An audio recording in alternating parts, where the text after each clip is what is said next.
Bienvenidas y bienvenidísimos a los juicios de Diddy. Ya es nuestro último capítulo por ahora de este especial que hicimos por casi 2 meses, creo. Si no estoy mal, fueron 7 partes del caso de Diddy. Saben que lo encuentran en la playlist por si se lo quieren ver desde el comienzo. Pero bueno, ya fue el final de este juicio y les tenía pendiente todo lo que ocurrió pues frente a la condena y todo esto. El martes pasado se emitió finalmente un veredicto frente al tema de Diddy. Ya no les hablaré más de testimonios, alegatos ni nada porque ya es el final. Y el caso federal de Sean Combs terminó en una decisión de los jurados compuestos por 8 hombres, 4 mujeres. Ya habíamos hablado de esto al inicio del juicio. Y el veredicto fue inocente de 3 de los 5 cargos y 2 culpable. Los 2 cargos de tráfico sexual y el de crimen organizado decidieron que no era culpable, mientras que el de transporte para ejercer la prostitución sí fue culpable.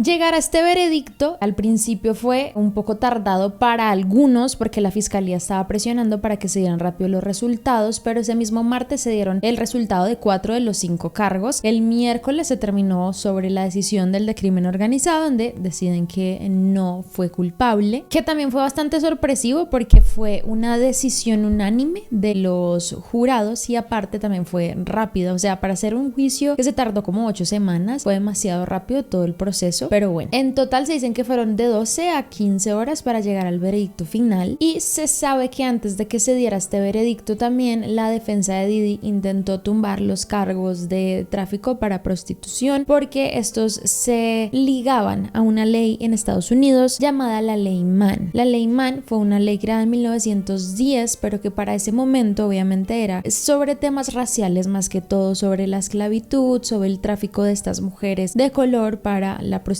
en esa época y también para el llamado tráfico sexual de blancas. Ellos trataron de hacer que se absolviera también de este tráfico a ellos porque decían que era una ley racista. Obviamente la ley ha cambiado muchísimo a día de hoy, ya tiene otros puntos, así que no se aceptó por parte de la fiscalía y del juez esta condición. Finalmente es absuelto por 2 cargos de tráfico, uno que representaba el lado de Cassie y el otro que se representaba el lado de Jane, pero por el transporte sí fue culpable desde el lado de Cassie y el otro por el lado de Jane. Claramente también hubo una gran polémica por este veredicto, muchos diciendo que la influencia, fama y otros aspectos en la vida de Diddy fueron los que llevaron a los jurados a tomar esta decisión, cosa que algunos de ellos han hablado diciendo que se sienten completamente ofendidos de que la gente piense que su veredicto y lo que ellos piensan tiene que ver con eso. Uno de ellos dijo: pasamos más de 2 días deliberando, nuestra decisión se basó únicamente en las pruebas presentadas y en cómo se enuncia en la ley. Habríamos tratado a cualquier acusado de la misma forma sin importar quién fuera. No tengo nada más que decir. Obviamente yo ya les había dicho de esto, yo ya sabía que esto iba a pasar, que lo iban a absolver al menos de algunos cargos, pero los que han seguido la serie desde el primer momento saben los momentos en los que yo se los decía porque fue muy difícil comprobar esto. Lo bueno, lo positivo de esta situación es que igual tiene 2 cargos todavía, en teoría de 10 años cada uno. No se sabe todavía la pena, lo que les digo, este caso es como por ahora el final, porque para octubre, si no estoy mal, el 3 o el 5 de octubre van a dar finalmente la condena a Combs y se van a decir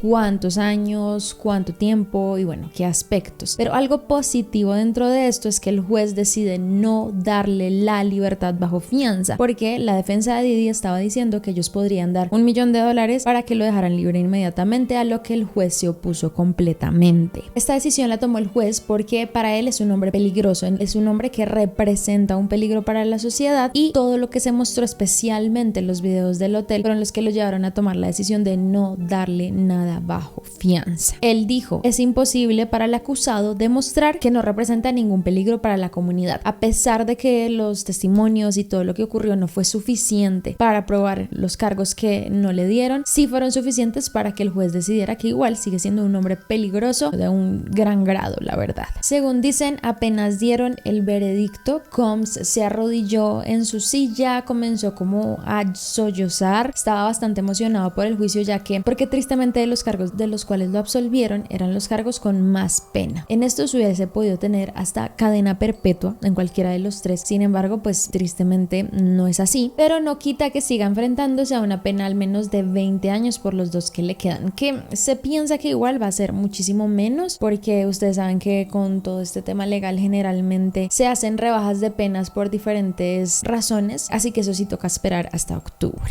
Muchas personas están preocupadas por la seguridad de los testigos después de este veredicto, especialmente por la de Cassie y por la de Jane, quienes fueron pues claves a la hora de dar esos testimonios, pero esperemos que no corra ningún peligro por lo que se dijo, pero pues ya sabemos qué clase de persona es él y las influencias que tiene. Esperemos que de verdad no pase nada con ellos. Y hay personas que han animado muchísimo a Cassie porque decían que estaba muy triste después de este veredicto, estaba desolada, como que no entendía las razones detrás de esto, y algunas personas opinaron y dijeron: al compartir su experiencia, Cassie ha dejado una huella imborrable tanto en la industria del entretenimiento como en la lucha por la justicia. Creemos y apoyamos a nuestra clienta, quien demostró una valentía ejemplar en este juicio, demostró una fuerza incuestionable y llamó la atención sobre la realidad de los hombres poderosos en nuestro entorno y sobre la mala conducta que ha persistido durante décadas sin repercusiones. Algo, digamos, que creo que también es positivo frente a todo este tema es que el imperio de Combs nunca va a ser el mismo. Esperaría que, así como ustedes han seguido el caso, no se consuma ningún tipo de cosa relacionada con este hombre. Se sabe que hace un tiempo él disolvió completamente Revolve TV, que era una de sus compañías productoras, así que ya no tiene ese negocio. También su marca de Shine John de jeans finalmente fue disuelta y también se quitó de todos los estantes de Macy's, la tienda donde la vendían. Perdió muchísimos contratos con marcas, no solo por el juicio, sino también por las imágenes que él rondaban de él en el hotel. Y lo que se sabe es que Bad Boy Records, que es su compañía discográfica, sigue existiendo, pero a día de hoy no tienen nuevos lanzamientos ni proyectos que se puedan ver a futuro. Que se sabe que sí, probablemente esta gente lo que hace después es cambiar el nombre de las compañías o empezar a trabajar desde otros lados, y ojalá no sea así, pero algo muy interesante es que también el patrimonio y varias cosas de él siguen en juego. Esto también va a ser decidido por el juez en el mes de octubre para saber qué pasa con eso, porque pues también tiene que probablemente indemnizar a las víctimas. Y lo que muchos se están preguntando, ¿por qué no se pudieron comprobar los cargos? Bueno, es algo bastante complejo, ya en la ley, en la serie lo hemos dicho, pero cuando se habla de conspiración por crimen, por un tema de tráfico sexual y todo este tipo de cosas, el gran error que cometió la fiscalía en este caso fue no llevar a las personas que se necesitaban para comprobar, en este caso por ejemplo el crimen organizado. Generalmente el crimen organizado se tiene que hacer testificando no solo una persona sino varias, porque si son una organización criminal tenía que ser acusado no solo Combs sino también sus ayudantes, y esto fue un punto que debilitó muchísimo el poder comprobar esto. Además que ustedes saben que este hombre tenía todo demasiado organizado a la perfección, él sabía a quién darle la plata, él sabía cómo comprar algunas cosas, cómo llevar a las chicas de un lado a otro sin que directamente él estuviese implicado u otras personas. También fue un error no llamar a los guardias de seguridad, a algunos asistentes de Combs que hubiesen podido ser clave a la hora de poderlo condenar frente a este crimen. Ellos, al declarar a Combs inocente de crimen organizado, es porque estaban convencidos, según las pruebas, de que no existía realmente una empresa, por así decirlo, una compañía que hubiese sido clave para comprobar que había crimen organizado en ella. Y les voy a leer este apartado porque creo que define muy bien el hecho de que no haya sido condenado por crimen organizado. La fiscalía argumentó específicamente que el acusado y los miembros de su círculo íntimo habían participado en delitos como secuestro, incendio provocado, trabajos forzados, soborno y tráfico sexual. Pero para condenarlo, el jurado habría tenido que determinar que Combs y al menos otra persona cometieron al menos 2 actos determinantes en los últimos 10 años, que fue lo que no se pudo comprobar. No se escucharon los alegatos directos, los testimonios directos de miembros de esa organización, del jefe de personal, de la seguridad, por ejemplo, que era tan importante, y pues simplemente el trabajo que tenía que hacer la fiscalía no se hizo como debía. No lograron comprobar del todo que el tráfico sexual se hacía con un fin comercial mediante la fuerza, la coerción, a pesar de que se habían muchos aspectos que se confirmaron dentro de los testimonios de Cassie y de Jane. Como ven, eso fue más hacia el lado del transporte para la prostitución que el tráfico. Para la defensa de Didi, esto es literalmente un problema de vida y de relaciones, de manipulación y de violencia doméstica, más que un caso de tráfico sexual. Y ahí sí tenían razón, porque no hubo las pruebas suficientes para comprobarlo. Frente al cargo del tráfico de prostitución, sí se aprobó, o bueno, sí salió culpable, y les voy a leer un apartado que lo explica claramente. Lo que quedó más claro a lo largo de este juicio fueron los actos de prostitución respaldados por registros de vuelos, pagos, entre otros, información que es muy difícil de negar. Hubo actos sexuales, nadie lo discute, y fueron pagados. Existe registro documental que vincula al acusado con ellos, y para la fiscalía eso fue muy fácil de probar, a diferencia de otras cosas. Lo positivo también de esto es que la historia de Combs no termina aquí. Este hombre sigue teniendo muchas denuncias, tiene más de 70 denuncias todavía en proceso, todas demandas civiles que no han sido resueltas porque estaban pues pasando por este proceso, y se le ha acusado de diferentes cosas en esta, incluso agresión sexual, así que esas se tendrán que resolver en algún momento. Tristemente puede que sí se resuelvan también con dinero, bajas condenas, pero habrá que esperar. Y frente al problema real de este caso, a mí se me hace muy triste. A veces también endiosamos mucho a los países de primer mundo, pero definitivamente en ámbitos legales la brecha y los hoyos están en todo lado. Que hayan presentado, esto es una teoría más conspirativa mía, que hayan presentado este juicio con esos fiscales que sabían que no podrían comprobar esto para dejarlo libre, puede ser una opción, porque siento que tenían todas las formas de poder comprobar estos otros cargos, pero la fiscalía no hizo bien su trabajo. Entonces puede acá haber otra mano intentando que así sea, puede ser, o puede que simplemente hayan sido lo suficientemente incompetentes para comprobarlo, también puede ser. Y leí un artículo, creo que era el New York Times, muy interesante, de una periodista haciendo un análisis de por qué falló esto, y no solo por todo lo que les conté, sino también porque hay un problema legal muy grande en donde no están preparados para abordar temas complejos de violencia de pareja. Nunca se va a juzgar a un abusador o a una persona que perpetra estos hechos de la misma forma, porque se piensa que la violencia en pareja es como menos importante que algo como el tráfico sexual o algo similar, que puede llegar a tener la misma implicación, pero legalmente es muy difícil de llevar. Dicen incluso que es tan difícil de llevar un juicio por violencia de género con una pena alta, que los fiscales también por eso intentaron llevarlo por el tema de la trata de personas, que al final fue lo que falló en probar, y es porque seguramente se lo hubieran llevado por violencia, entre otras cosas, tampoco hubieran logrado la justicia que ellos buscaban. Que se buscaba también que hubiese una pena más alta, una justicia real, pero ninguna de las dos termina pasando. Y esto es muy interesante lo que dijo esta analista, y dice: las leyes vigentes sobre la violencia doméstica suelen estar desactualizadas, no están bien equiparadas para abordar el control coercitivo, especialmente cuando el abusador es rico, poderoso y con amplios conocimientos legales. El bache aquí también es que este hombre tenía todas esas características, lo que hacía que la fiscalía pudiese pensar que esto iba a salir mal si lo mandaban por otro tipo de cargos. Por eso se fueron por el más alto. Y realmente es que eso es lo que uno se pregunta frente a la sociedad, porque muchos celebraron su victoria